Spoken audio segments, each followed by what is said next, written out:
we joke around here and I say that I'm the backup dancer to your Beyonce. Like I am here to like advocate for you or like for the agent to be their best version of themselves.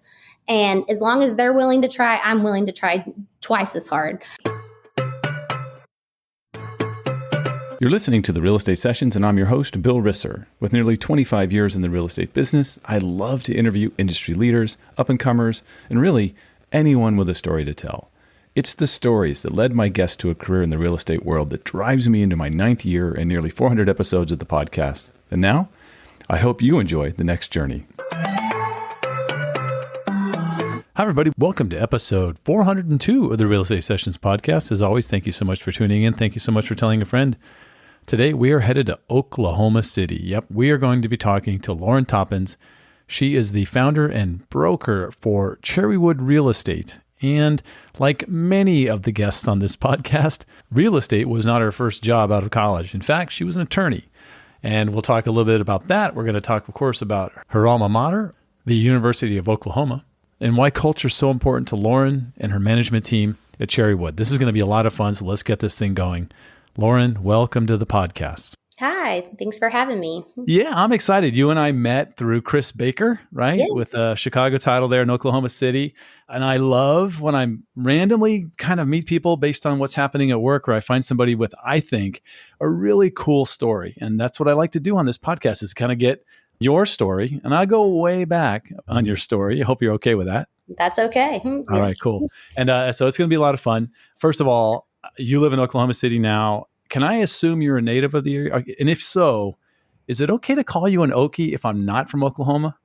You can call me an Okie. I'm from Oklahoma, but I'm from Lawton, and there's the Fort Sill military base there. And so Lawton, Fort Sill, it's southwest Oklahoma. And so born and raised. So. All right. Was your dad in the military or mom, or was it part of it? Yeah, no, actually, no military ties in our family primarily. Okay. My grandpa was from Wilson, Oklahoma, little tiny town, and like moved and started a business there, and big entrepreneur, had, 4 or 5 different businesses, and all of us started working there at various times in our lives. So I'm going to guess that might have been a little bit of influence on you, maybe a little, so. Right? Grandpa doing all that kind of stuff, and look what you're doing now. It's pretty cool. 100%. Like he was an amazing man, but also had a big influence of like, hey, you may not have it all figured out, but don't let it hold you back. Go figure it out with some hard work. So that's cool. I love that. When I interview somebody from another place, I always like to find out about the area. So I give you the chance to sell me on Oklahoma City, whatever works for you. Because really, I'm going to show you really how bad I am with my knowledge of other states. I know about the Thunder. I know about the Sooners. There's the Cowboys, if we can talk about those. Devon Park, that's where the College World Series for the women is, right? Yeah. Yeah, cool. So I got that part down. What am I missing? Well, most people wouldn't think that Oklahoma actually has a ton of lakes. We have like 200 lakes. So you think of like Dust Bowl, everything you learned probably in history class, but we have tons of lakes. And so my favorite lake is Grand Lake. It's over there in like the northeast corner of the state, kind of rocky bottom lake. And so lots of being on boats and, spending the weekend driving up there and, having a good time with family and everything. And so that's nice. And then Oklahoma City itself, how many people there? It's a big city. I think people don't realize. It is a big city, but I would say, our population is not comparable to some, big cities, but like we are super spread out. And one thing that is, it's nice that you can still travel, and like, our traffic is, probably, a light to everybody else in the world, but like our 5 o'clock rush hour will still, drive me nuts. But so on west side of the city, it's like plains, like what you would expect of Oklahoma. Like there's not a lick of tree unless there's like a red cedar. But then in the middle of the city, it turns to like kind of rocky and very wooded. And so like whenever people want to, you can have a lot of different geographies. And Oklahoma has sand dunes. It has mesas. We have down to a Broken Bow Lake is beautiful and rocky and kind of makes you think you're in Arkansas. And so it's very pretty. I love that. You're born and raised there. So let's say you're in your first or second year of high school. You're about 15 years old. What are you thinking your future looked like at that point? Well, if I'm being honest, I wanted to be a U.S. Marshal. I wanted to be a U.S. Marshal. I'm only 5'1" and a fourth. Like I got a fourth in college. You got to give me credit for that. And I wanted to be a U.S. Marshal or I want to be an attorney. I watched one too many Matlocks. I watched the other day and that Matlock has a new season out, with a female. So I'm like, I love it. But I was either going to be a lawyer or I was going to be a U.S. Marshal. So. And so you did do one of those. We'll get to that shortly. Yes. For those listening. In college, I got to have this internship with the Metro Fugitive Task Force, and they took me out shooting. And I am a horrible shot, so it was only in everyone's best interest in the public safety for me not to be a U.S. Marshal. So, all right, good. Yeah. I know you went to Oklahoma, and so I'm going to assume that the vast majority of people who go to Oklahoma are Sooners through and through. Did you know that's where you were going early on? Was it a legacy kind of thing, or how did you get there? Yes, it was definitely a legacy thing. It was, whenever I went to pick out schools later on in life, it was like you just went from high school to college at OU. And I mean, my grandpa had season tickets for 45 years. So I remember the exact bench, like it didn't even know if the game was going on. You're just curled up with that metal bench around with a blanket trying to hide from, what small amount of snow we get here just in freeze. But it's something that, falling asleep listening to the radio, on the way back to Lawton. It's from Norman, Oklahoma. It's probably about an hour and a half drive. And wow. It was not optional. I love my Sooners. So I would imagine that getting to Oklahoma Memorial Stadium and seeing the Sooner Schooner is a bucket list item. Do I have that right? Should that be on my list? 100%. 100%. Okay. Yes, it is. So the environment is just, it's one of those things that just touches your heart. It just feels so much like home. I really do love it there. That's cool. I have to ask you this question. It's going to be tough, especially with the way the years are going for these two schools, but the Red River rivalry, which is, it's first of all, it's the hardest thing to say really fast. Say it fast 3 times. It's like impossible.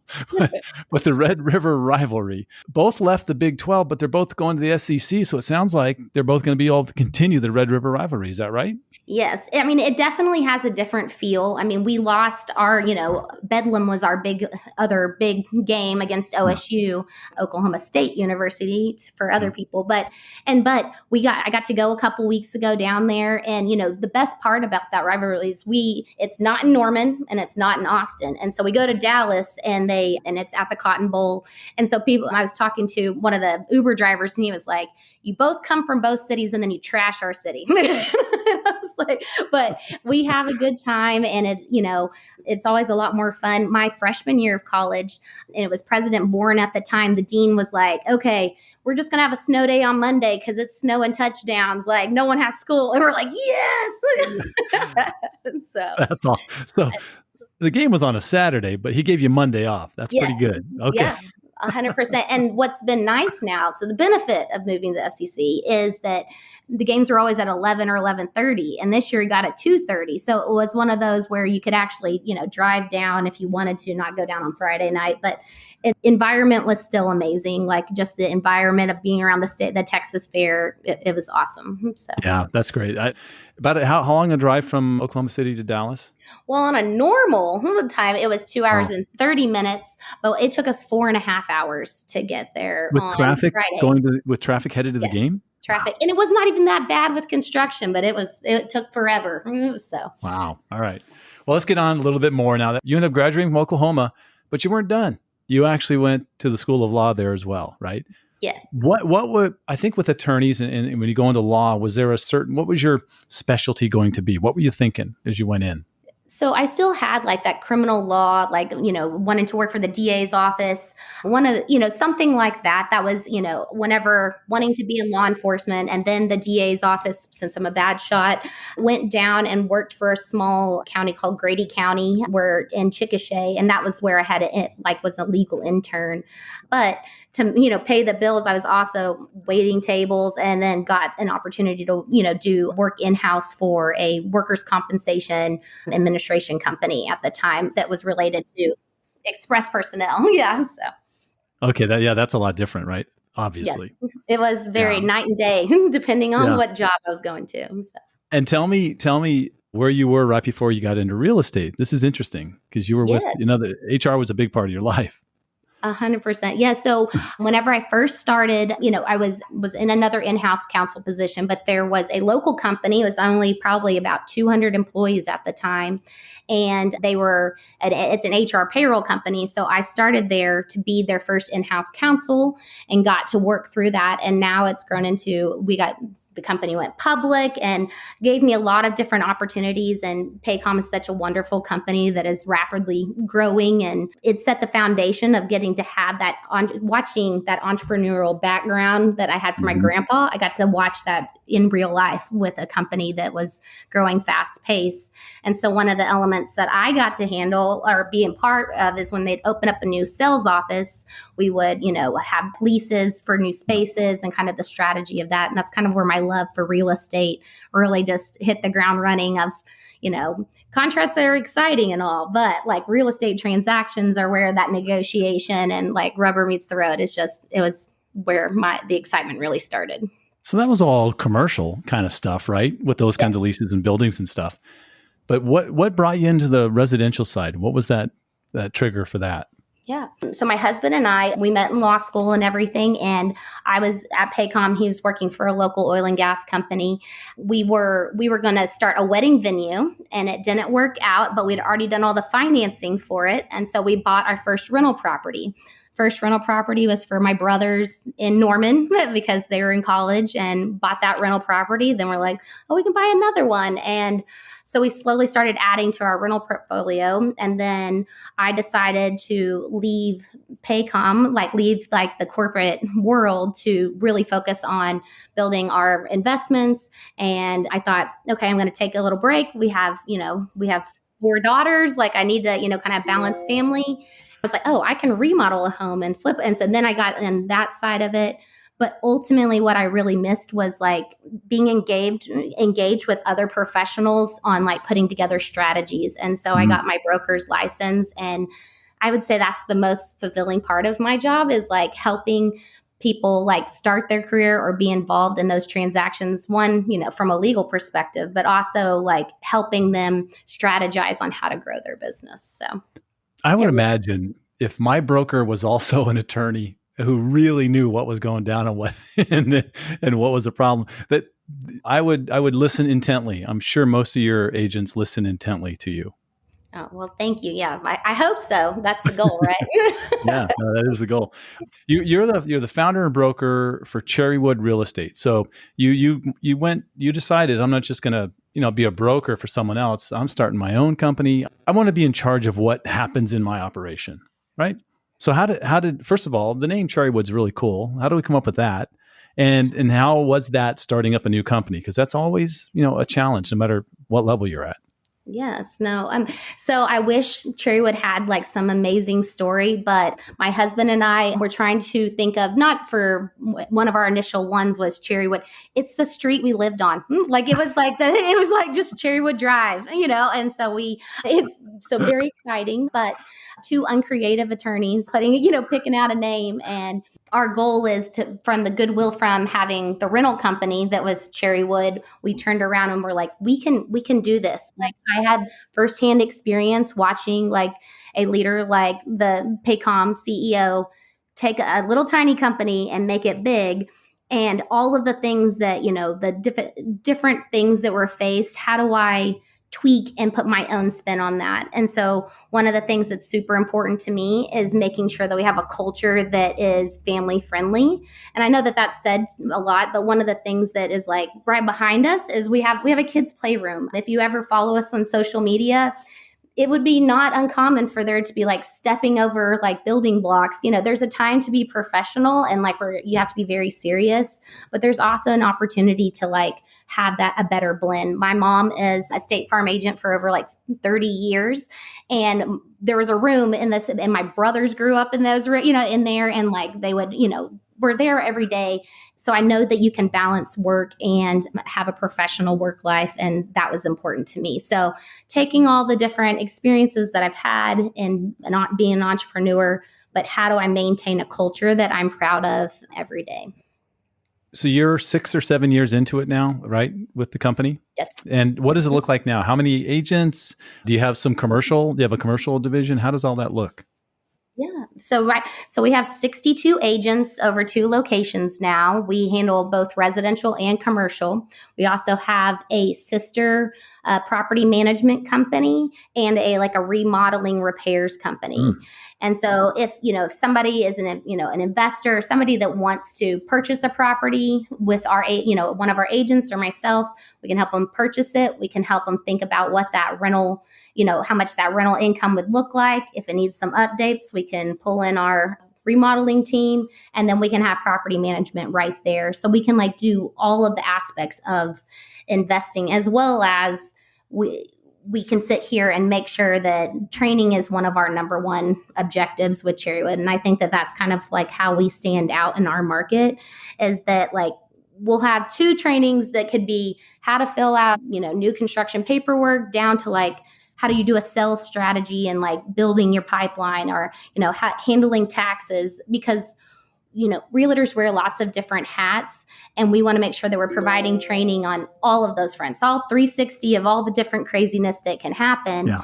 And not treating agents just as transaction machines, but as people, and trying to be there for them personally, and bringing your kids up here, or doing it. We just had a doggy that just left a little bit ago, because that was important to their family, and making sure that education, and we have boot camps and stuff throughout the year, that when your business is kind of feeling like you need to, how do you level up or amplify your business?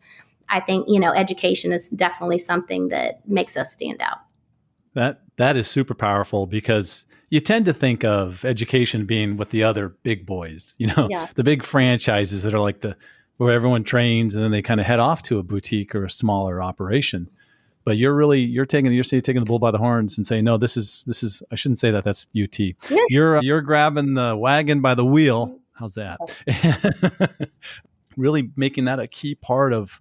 That's really a lot. I mean, you have a fairly large staff, I would imagine, too. Then this is not, you don't have 2 people in admin. You've got some people behind you. Yes. I mean, and I think that that's what I learned, was you have to surround yourself by the best, because there's going to be a different perspective that's going to challenge me. But I do view my job every day is to create opportunity for not just the agents, but also for the staff, and how to grow and fine tune their skills. And I think that that's our competitive difference and stuff. Yeah, that's great. You're president-elect. You may be president by now, because I might have seen this a little bit late, but of the MLS in Oklahoma, the MLS OK, I think is what it's called. Yeah. But you're also the member of many committees at the association at the board level. You do a lot of volunteering. You already mentioned you have 4 daughters. You already mentioned you're running your own company, which has a lot of components to it. You are really doing a lot of stuff. You're finding ways to make all that work. That's amazing. Do you invite and do you tell your agents this is important? This giving back is something that should be a part of everyone's goals somewhere down the road? I mean, I try to also demonstrate that it's important by, modeling that behavior from the beginning, and I think that, with having a legal background, I feel like that I can bring a different perspective to the MLS versus, some, maybe other brokers that have been in the industry for a long time. And it really takes all different types of perspectives to improve the industry. And I think that, there was a lot of big changes this year, and being a part of those different organizations allows me to have, a hand on the pulse and to know what is going on. But at the same time, I feel like that it's important to give back. We even have a event that it's called Winner Circle in our group. And I would say anybody else that ever listens and it's just for agents in the community to come. It is not a recruiting event. It's not the whole goal is let's celebrate and get better together. And I really think that that's absolutely where people, their mindset should be, because if we come in with a mind of scarcity or trying to be territorial, it's not good for the industry, and it's not giving back. And that's where we should be as humans. But at the same time, that's what we should be doing to improve the industry. So I imagine you have relationships with a lot of other brokers and owners, in the OKC area, right? It sounds like the people that have the same kind of thoughts you do, right? That it's abundance is the key word. that's working out really well. Yeah, I'm very, very thankful and appreciative of the people that have embraced like also that same mindset. It's allowed for me to grow because no one has all the experience. And there's some people that have been in this industry so long and they have so much practical knowledge that it would be short-sighted just because I have a law degree or just because of X, Y, Z. I value that experience, that practical experience so much that I'm thankful for the brokers that have that kind of open communication front that have definitely mentored me into continuing to be a better broker in person. You brought up, it's been a kind of a weird year. and so August was a different month from any other month you'll probably ever experience in real estate with the NAR, the changes that went through because of the lawsuits and all that stuff. I've heard a lot of different things about it, and the one beat that it keeps coming out for me, and I wonder if you agree with this, is, hey, we need to move past this. We can do this. There's nothing wrong with this. I've heard some people say, we're just doing the same thing we're doing with a little twist. We just need to be able to move forward. Is that how you're handling it with your team? 100%. I think that while, everyone has different opinions on, how it should have been, how it should have happened, or or was it fair? Was it this? Ultimately, it comes down to this is a new slight twist, but it comes down to transparency. And that should be our goal of our industry anyways. And no matter what it is, this is the new day. And so, we tried to take it approach of making sure that all the training, trying to educate people so that way, when you hear a lot of different things in the news, our agents feel empowered with accurate information versus whatever, clip or news bite that they hear. And I think that that's allowed what some people view as a scary time to be an empowering time, as that our agents are showing value because they're in the know of what it is and how do we properly, with everything that we know, people make mistakes, but how do we, with the intent of transparency, continue to help our clients in the best way we can. Right. One is stay off Facebook. Yes. Real estate groups. Is that one? Yeah, I think so. And I'm just know that you can watch those things. You can read those, but don't you dare post on those things. So we don't want any agents on those sites. I love that. Oh my gosh. It's a great idea. So what's the future look like for you in Cherrywood, right? What is it, if you had that magic wand you could wave and you could say, this is what it's going to look like in 5 or 10 years. What does it feel like that's going to be to you? Well, if I could, what I would hope could happen is that I would love to continue to grow. I'd love to have more locations and copy and paste the same culture, same environment, and, different locations. But the number one thing is preserving that culture. And, that starts with anyone we partner with, making sure that we're having the right partnerships that have the same goals of professionalism and ethics, and making sure that family environment just continues to stay. So I would hope that it would be lots and lots of copies and pastes of the current Cherrywood all over the country, or even the city, or Oklahoma, the state, or wherever. But ultimately, it would just be, I have big plans and dreams, but I wouldn't do that if it had to sacrifice the culture or the effect on my agents. I think I've been in the business over 20 years, and there are companies that have accomplished that. It's doable. I think you can do it. Yeah. So I won't name any brands that I think are doing well at it, but maybe when we're off the call, we can chat. So, I would love that. Learn more. So. Yeah. It's definitely possible.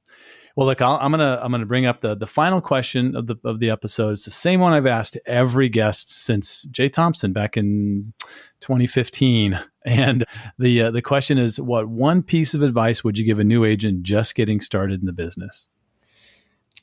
I would say, to be successful, you have to advocate for yourself. I think that advocating for yourself comes from you have to be your own cheerleader. You have to put yourself first, put your education as a priority. I think that, you have to ask for business. People that have said, oh, well, I have all these contacts.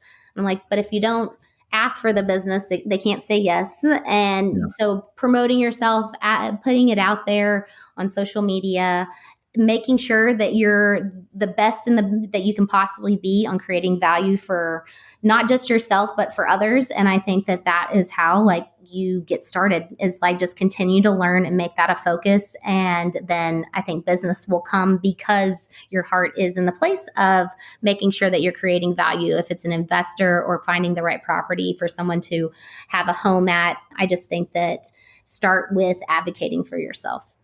Wow. Counselor, may I ask a follow-up? Yes, of course. Sometimes that's not the mindset of people that might want to be a realtor, right? Like sometimes people struggle with that. Is that true? Or can you take someone that you brought into your operation and go, I know this person can do this? Is that kind of the way you look at it? Yes. I mean, I feel like that one of my roles as a broker is to also see where that agent could continue to grow and try to push them outside of their comfort zone or aid them in maybe a place that they could grow a little bit stronger.